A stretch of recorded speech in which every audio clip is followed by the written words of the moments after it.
Throughout history, nursing has been a most noble profession, populated by memorable figures. One heroic figure stands out above all others, gratefully remembered as the founder of modern nursing. She made hospitals a cleaner, safer place to be. Ah, if only Florence Nightingale could be with us today.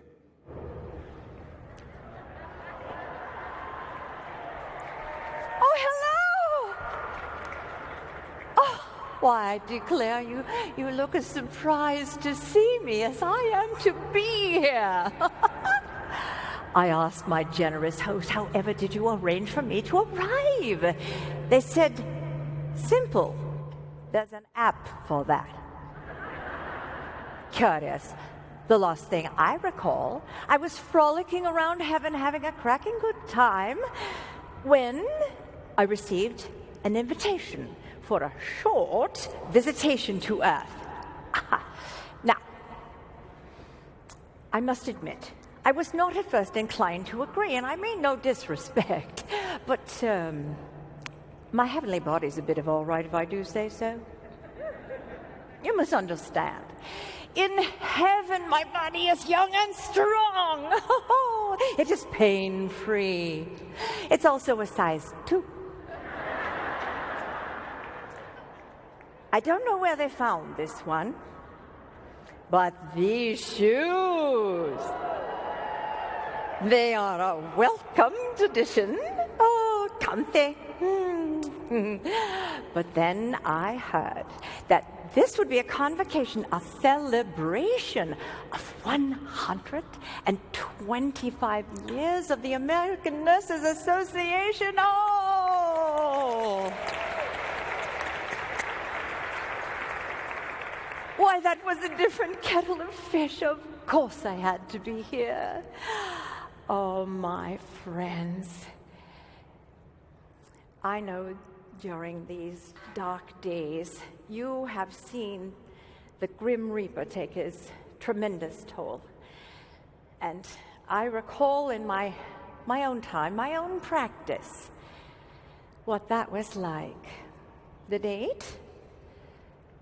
November 4th, 1854.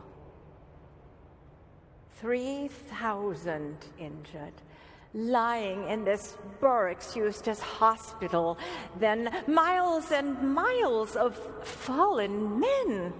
Oh, they were boys, actually. 16 to 22-year-olds, heroes, 'twas clear. And oh, those faces. Oh, I must switch gear. Switch gear. Well, it was built on a cesspool. That hellhole at Scutari, it contaminated the ground and the water all around. Predictably enough, enter cholera, our uninvited guest, the pestilence unseen, whom, by the time we arrived, had captured nearly 60% of the lives. Oh, and the wounded. When they arrived on shore, caked with mud and gore, they'd been traveling by ship for 8 to 9 days, rocked by wind and waves, sans shoes or boots, all left behind, many of them missing an appendage, on the battlefield upended, with their minds. Oh, and what were we to give them? There were no beds. No! There was no furniture. And the floor. Huh? How shall I describe it all? Well, watch your step. To fall might be excremental. We dubbed it BMS for blood, mud, and stool.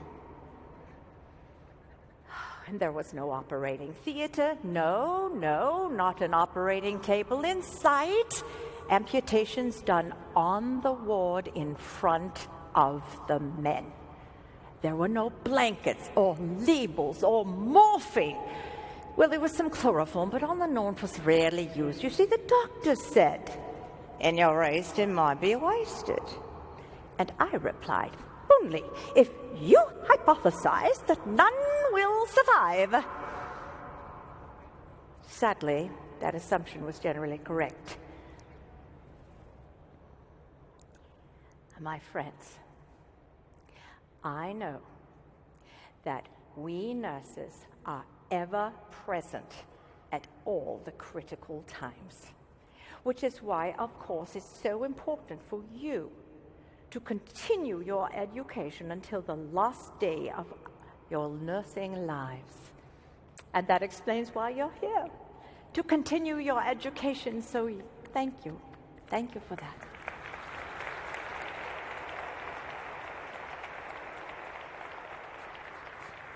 Other time I must bid you farewell, but I will be with you, if only in spirit.